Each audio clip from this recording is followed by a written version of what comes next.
Welcome to the Heart-Centered Entrepreneur Podcast. I want you to be rich. Yes, I want abundant financial success for your business. But I don't just care about your business making money. I care about you too.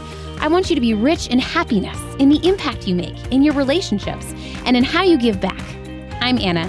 I built my six-figure business as a side hustle while I was pregnant with my daughter in 2016. Now I've helped dozens of women do the same. I'm here to help you build a profitable, heart-centered, fully booked business with the latest tips on sales and visibility, with proven mindset hacks, and sneak peeks behind the scenes with what's working right now in the online space and in my business. Ready to make more money with heart? Let's go.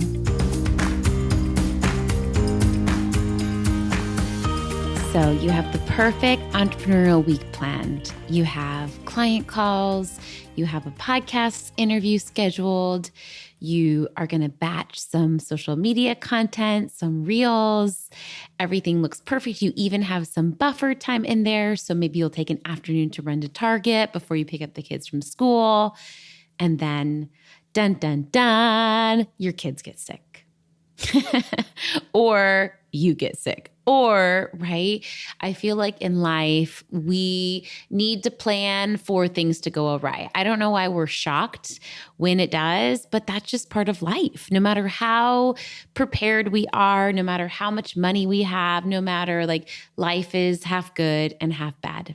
Right? That's just how it is. And so today I want to give you a big hug and a big pep talk. And I hope you can bookmark this podcast episode for when things go awry or your kids get sick and you're like, how do I practically run my business when my kids are home, when my schedule is up in the air, when I don't have time to work, etc.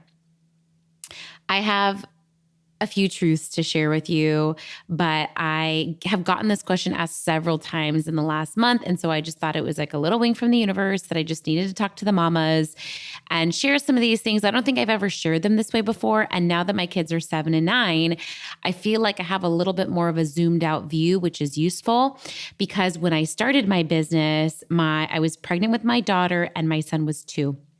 So I really built my business through those early years and those early eras. And not just that, but I was dealing with a lot of other challenges, including moving across California 13 hours away and going through a divorce and having a less than ideal situation.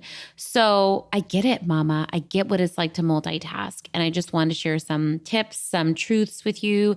And most of all, just the biggest hug and knowing that you're not alone. I think that's one of my favorite things about the mastermind and my group programs is that people can bring their babies on the call. People can bring their pets and have their cat walk across the screen, right? That's why I love owning my own business. Like this morning, I laid in bed for 2 hours and batched 10 reels. I'm going to Ireland later this month. And so I was like, what life is this that I can just like, right now I'm teaching at the gym at 5 a.m. So I'm waking up at 4. So it just feels so nice to like get back into the bed and like work for 2 hours from my bed, and batch those reels. And I just thinking like, motherhood is not easy no matter what, but like how beautiful to have work where we can let it be flexible. Anyway, I digress. Okay. So first thing I want to talk about that I've never talked about before is outside of business, I have this opinion that the first 18 months of a baby's life are the most challenging for a mama, right? Obviously, everyone has a different experience, but my experience has been that those first 18 months, our babies just need us a little extra. They're a little bit more, not demanding, but like they need us in such an intimate way. I also feel like there's a shift at age 5 or age 4 where they are really the age that they can start going to school, to preschool. Those were the 2 shifts for me. And I wish someone would have told me like, Anna, this is not going to be forever. Because honestly, when I was in it, it felt like, oh my goodness, I am literally surviving. Like it felt like the Hunger Games. It felt like the Hunger Games. Like it felt like day-to-day survival. Obviously, as I was in a challenging partnership too, that made it a little bit more survival because it wasn't always safe to be in my house. But really, I feel like I wish someone would have told me like those 18 months if you live to 80, Anna, those 18 months from being newborn to being 18 months old, that's just going to be a little challenging. So you don't need to make yourself wrong for it. And I did so much troubleshooting that I wish I didn't feel like I had to, because I think my brain said like, this is going to be forever. So I was trying to come up with these systems and solutions where the truth is, I really just had to wait those 18 months out, right? Obviously I did it 2 times. I have 2 kids. Maybe you have more kids or whatever.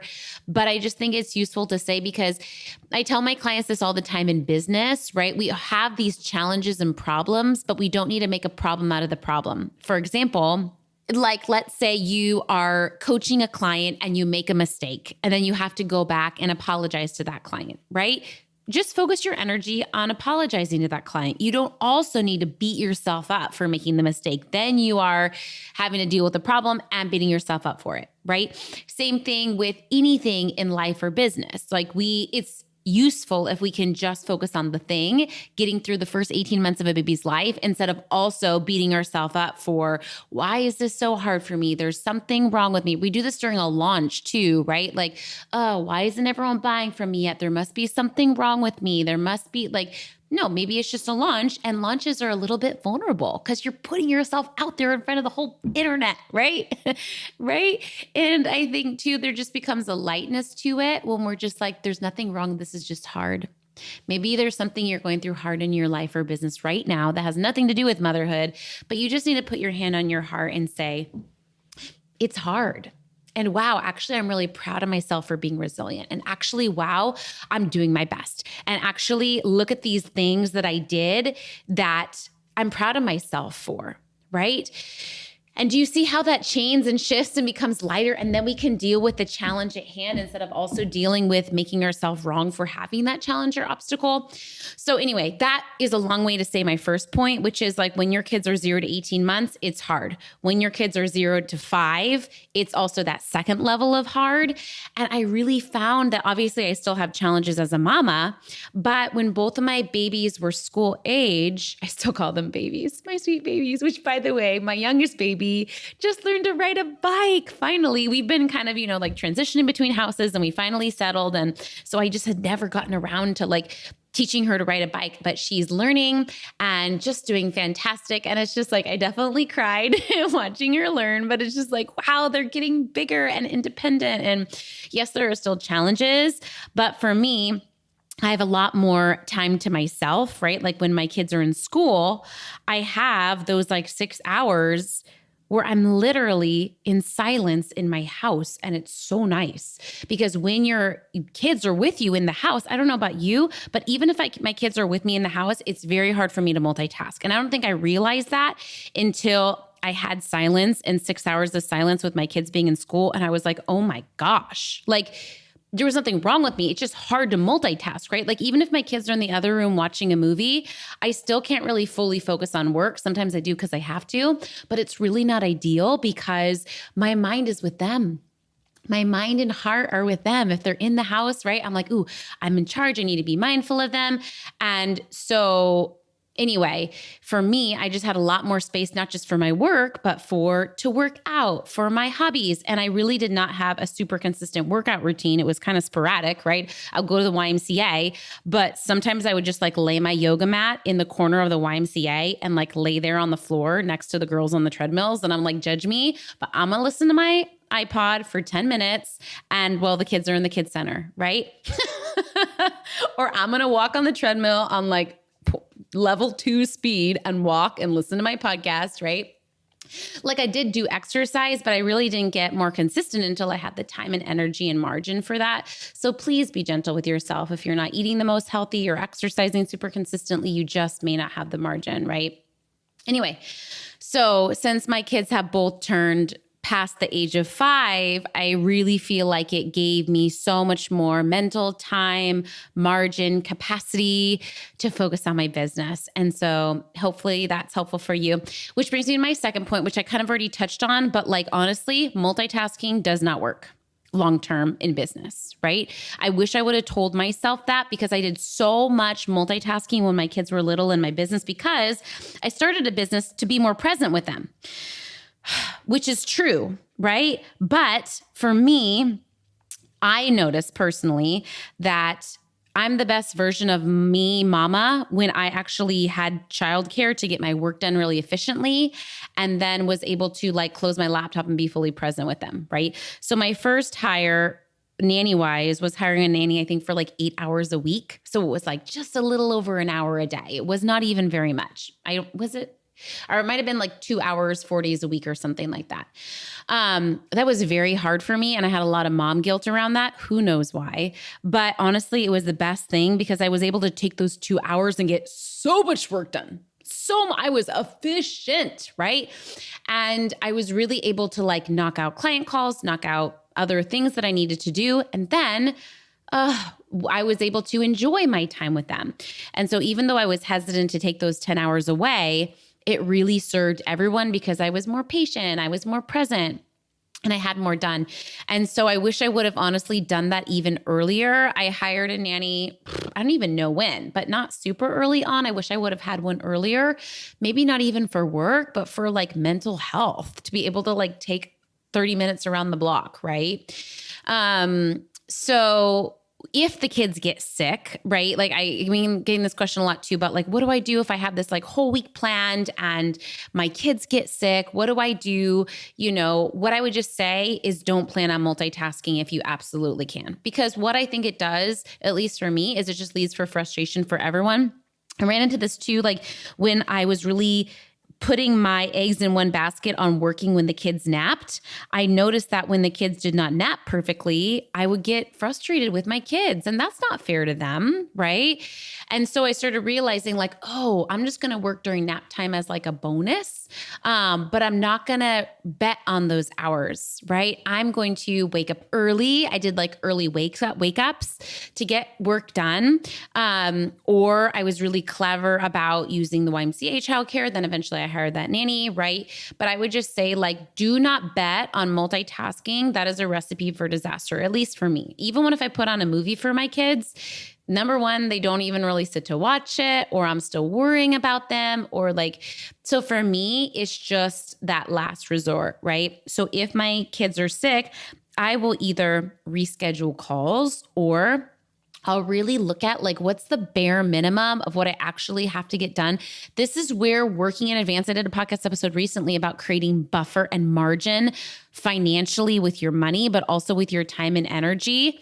If you don't have things so pretzeled in tight, if your kids get sick for a week, it's not going to kill you. If you are already on the fritz, it is going to put you over the edge. And the goal of being mother is not to work on the edge. How can we create margin and capacity and have extra resources and extra capacity? And if we can't do that project or take that sales call, it's not going to be the end to us, right? So being a consistent coach to where like, if you do need to cancel a call, it's fine because you don't do that very much, right? Or like I said, like you don't have things so packed that you don't have room to bump things or move deadlines, that you're working enough in advance. So if you need to bump a deadline, you have the room to do it, right? Something that might be useful for you is I have a guide that one of my friends, Sarah, and I created about hiring a nanny. And it's actually a podcast interview that my friend had me on her podcast. And I will share the episode because it really captures a moment in time about 5 years ago, I think, where I was so feeling a lot of guilt over hiring a nanny and hiring support. And I finally got over myself, but it's really fresh on that interview. So I think that would be useful for you if you're in that state. And I wish I would have got over that earlier. I recently, again, too, was in a position where I was trying to hire a babysitter like 1 or 2 nights a week so that I could have time with my friends and stuff. But I was really hesitant. Again, I had this thing around like, I don't want a stranger to watch my kids. I don't trust babysitters. I don't trust nannies. I was kind of getting into that state again. And my coach really walked me through like the importance of like, no, you need to go after hiring a babysitter or nanny just like you would a VA or any member of your business. And so I got my booty on care.com. I sent out like 40 messages. I did like 10 FaceTime interviews. Of those 10 people, I did 3 people where I paid them to do a trial in my home where I had them come for an hour and be with the kids. And I let the kids pick who they like the best, right? Like I went through a legit interview process, right? I called their references. And yes, it took time. But now it's so nice that I have like multiple babysitters on hand that like if my girlfriends are getting together, I can just like text a few ladies and not feel, I think sometimes we feel powerless as moms that like it really hinges only on us instead of equipping ourselves with resources and tools and multiple things, multiple support systems that can help us. It's just really empowering. Okay. Next thing I wanted to talk about was, especially when your kids are under 5 and or if you're in a position where your kids are older, but you are the primary caregiver and your kids are getting sick a lot and or you're just in a situation where life or business is going to be unstable, just want to underline the importance of simplicity in your business. Lately, I've been talking on Instagram about this concept of having a small business and big life and having a small 6 or multi-6-figure business. And what I mean by that is treating your small business like a small business, right? We get so complex and we forget you can absolutely make multi-6 figures online without making a big deal about it, meaning without being on 17 social media platforms, without having 50 offers, without running yourself ragged, right? You are not Coca-Cola. Like you're running a small website designer coaching business. Like this is not a big deal. And so I think we forget that money loves simplicity and it's safe for us to serve a few clients with all of our heart, have a few courses, blah, blah, blah, and make multi-6 figures, even $1 million. Even my clients with $1 million a year businesses, their businesses are pretty dang simple. So I think it's remembering one offer, right? One main revenue stream, one main way to get visible, one main way to sell, right? Are you feeling like you have to spread yourself between Instagram and LinkedIn and YouTube and just stop the wildness, right? And just remembering that, like, especially if you're in a season of motherhood that is going to be a little bit more mentally, emotionally taxing, it's even more reason to keep things simple. But here's the spoiler alert. Even if you don't have kids, even if you have all the time in the world, just pretend like you do so that you can keep things simple, right? A lot of my clients that have a lot of time on their hands, I have to really get them into hobbies and or things that will suck their time so they don't overwork. Because when we overwork, we get bored and we make problems instead of really remembering it really does not take more than 30 hours a week to make multi-6 figures, right? If you are working smart, if you are being intentional and the time that you are working, you are. For me, the reason I love having fitness and dance outside of motherhood, like when my kids were under 5, my time was already limited. But when my kids went to elementary school, I was like, I kind of have more time than I need, to be honest, right? And so that's where it's useful to get some hobbies because it makes you more efficient, right? You're like, I really need to get these 5 reels recorded so that I can XYZ, get to my workout class, right? Do my thing. And it really motivates you to end work on time too, right? Anyway, but just a vote for keeping your business simple so that, for example, when your kids do get sick or the plan does go awry or you get sick, right? You aren't juggling 700 balls. You're just juggling a few main things that you're doing well. Another reminder I wanted to share is just making sure you're getting the essentials in your business done first, AKA your money-making actions, right? I've done a whole challenge on this before, but the boiler of it is, what are you doing to do the CEO actions of your business? If you're not making 6 figures yet, those are probably selling and getting visible. If you're already making 6 figures or multi-6 figures, it's probably something around team, right? Something around systems, something around growing and developing the back end in that way, right? If you're not making 6 figures yet, it really is making sure you're spending that first hour of your day before you are, doing other projects, selling to potential clients and getting visible and growing your audience. Like that is the essential task. And are you doing that? And honestly, I used to tell my clients like, oh yeah, do it any time of the day that works for you. But lately I've just been saying, no, you got to do it first thing. because then you get it done. Your energy is fresh, especially if you have a day job or something, right?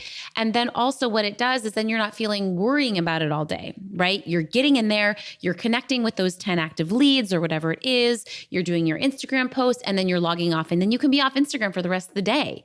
People think you have to like be on social media all day. Number one, you don't even have to use social media if you don't want to, but if that's the way you want to get visible, because it's nice because you can do it from your house, right? Then I really recommend you doing it first thing, doing the essential first. So like go back to the example of if your kids are sick, you can usually still squeeze in that half hour, right? Before they wake up, while your partner is watching the kids in some way. And if you're already in that habit of getting the most essential stuff done in 30 minutes, great. You can still rip that off, right? Okay, final thing I wanted to say, nugget, is just knowing that I didn't know this at the time, but I think subconsciously I knew when my kids were 0 to 5, it just was not the era to build my empire. It was the era to build my super stable, super secure, 6-figure small business, and then multi-6-figure business. I really did multi-6 figures even when my kids were under 5. And I want to say like that's totally possible for you, right? And not that you can't build a 7-figure business while your kids are small, but I think for me, I just knew in my heart that wasn't the era. It was the era to make for me personally, being a mom is my number one priority. I'm trying to figure out how to say that, right?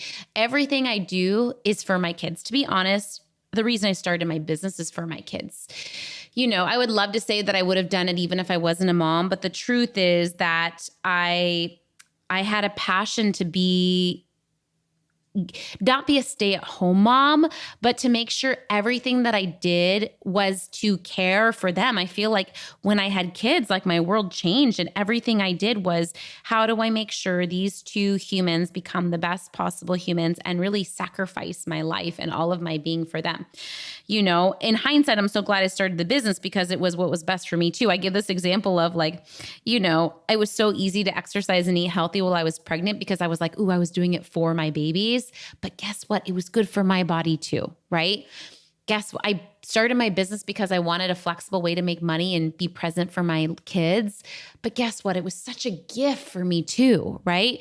I divorced really for my kids because I knew they needed better when it came to a stable and secure home. But really, I'm so glad I did it for me too, right? So I think, anyway, I really think giving yourself permission to, if it's your dream like it was for me, have a really successful multi-6-figure business, but not feel this pressure to build this like boss girl empire. It just was not my vision. It was not my dream, right? And I'm really happy with how I spent those 5 years. And now that my kids are a little older, I am looking forward to going to the $1 million mark, making $1 million in revenue every year. And I am opening my mind to, I think I'm ready. I was really focused on like making my 2 signature programs, my mastermind Sell with Heart and my signature course Get and Coach, like really stabilizing them. And I feel like I've really done that. And so now I feel like I'm in this era, just to give you a little behind the scenes real time, of like getting ready to grow again, right? At the start of my business, I was like, okay, I need to like grow my audience. And I'm really glad that I did. But I really had a season where I was focused on stabilizing my business, really looking at the quality of my programs, really investing in my designer to help me on the back end of like making my worksheets really nice and my course videos and like just making sure I had quality service.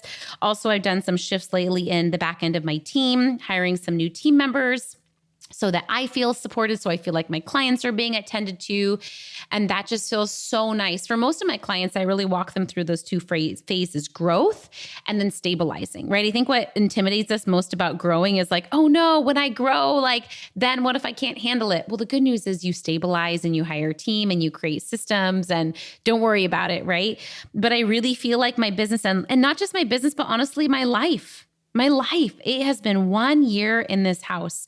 And honestly, this year has gone by so fast. And I cannot believe that 1 year ago, I was living in a 1-bedroom apartment, saving up my $200,000 to buy this house. And And then I was like, can I, even though I had all the funds and this is what I was trying to manifest, I was like, can I really do this? I was so nervous to buy the house. But honestly, best decision I ever made. I feel this is my safe place. This is my comfort zone. And if any of you guys are in a season where you're feeling called to buy a house, I would say do it. Obviously, everyone's situation is different, but buying my house has been, it honestly probably wasn't like, quote, a good time in the market, but it was the right time for me. And it has been such a gift, such a blessing to stabilize myself, to stabilize my kids, and have this home and have a place to where I know now when I do grow my audience and expand at the next level, I can carry it. Obviously, like with my team and my systems and my programs, I have created them. So now they're ready to handle more clients. But also me personally, I feel like I have that emotional mental margin to handle more people and more energy, right? I was talking with my clients this week too. I think, again, we're like hesitant to sign clients, not because we don't like the work, but because we're like, I'm already feeling overwhelmed. Can I really take on more? And that's the really nice thing about stabilizing yourself is then you're really convinced like, actually, I can handle and carry more. This is going to be really easy, right? Anyway, so I have started on, I really encourage my clients when they're getting ready for like a season of growth to brainstorm 10 ideas of ways they can grow, different visibility ideas based on their business model, based on their niche, based on their preferences. So I sat down and I came up with 10 ideas that felt aligned for me to get more visible in this next chapter, to grow and to put fuel on the beautiful burning fire of heart-centered entrepreneur community. And the 2 ideas that I came up with is I really wanted to dive more into Instagram Reels and Facebook ads. And to be honest, like I've done some of both of those, but never really like dived in like 1,000%. And so this is just the chapter where I'm diving in on both of those. I'm about 30 days into both. And I've been learning so much. It's been a little bit intimidating. And I think about this like when I do like a hard salsa class, sometimes I just have to tell myself like, okay, stay in the room. Like you feel like you are so bad at this. You feel silly. You feel like people might make fun of you, but like just stay in the room and just try your best and just be a student. And that's how I feel sometimes with like Facebook ads, right? Like I'm on the back end of Ads Manager, but like I really feel like really learning and mastering both these things is going to serve me in this next era. So I will keep you posted on how that goes. But I hope that's useful for you as you put out your 10 ideas of how you want to, if you're in a season of growing your audience, coming up with 10 ideas and then picking the 2 that feel the most aligned for you to do that, right? Maybe it is speaking at conferences. Maybe it is YouTube. Maybe it is something else, right? But really looking at what are those things right now that feel in this moment of time the most aligned for me and going at it. Okay, I think that's all that I wanted to say. And I just wanted to send you a biggest hug because balancing motherhood and business is not easy, but you can do it. I know that it's in you and know that you're not alone and know that I'm proud of you. And I hope that you're proud of yourself too.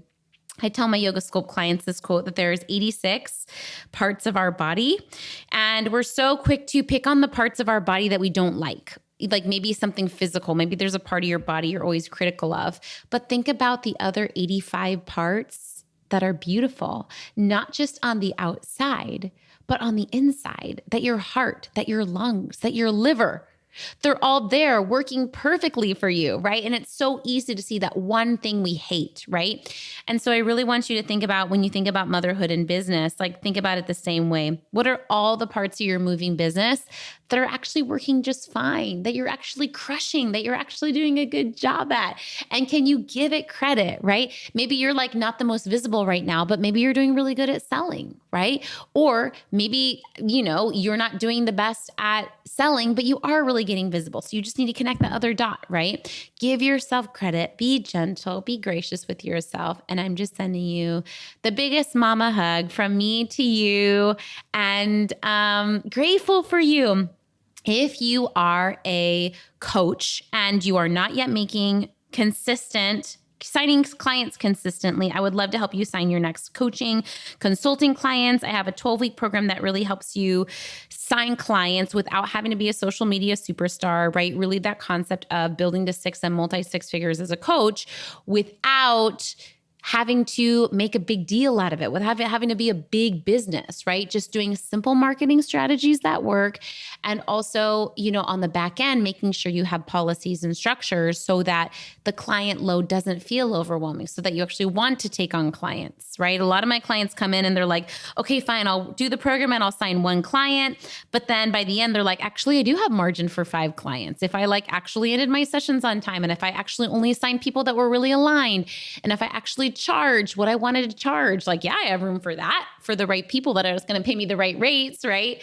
And so I have a free 20-minute presentation that you can watch on demand. It's called Sign Your Next 5 Clients with One Simple Strategy. You can catch it at Heart-Centered Entrepreneur/workshop. And I hope that you tune into that. If you're a coach or consultant of any type, whether you're a health coach, a life coach, whether you're a fertility coach, a travel coach, any sort of consultant, you're going to love that presentation. And I hope it's just a big hug from me to you that you can, build your coaching practice on a few hours and really have that, quote, small business that you deserve. Sending you lots of love, and thank you for tuning in today and always. Thanks for hanging out today. Please hit that subscribe button so you can make sure to stay updated anytime a new episode drops. And I would love for you to join me in my free Facebook community. It's called the Heart-Centered Entrepreneur. We discuss the podcast episodes. I regularly go live and do free trainings. And you may even meet your newest biz bestie. So you can join at heartcenteredcommunity.com. It's absolutely free, and I cannot wait to see you in there.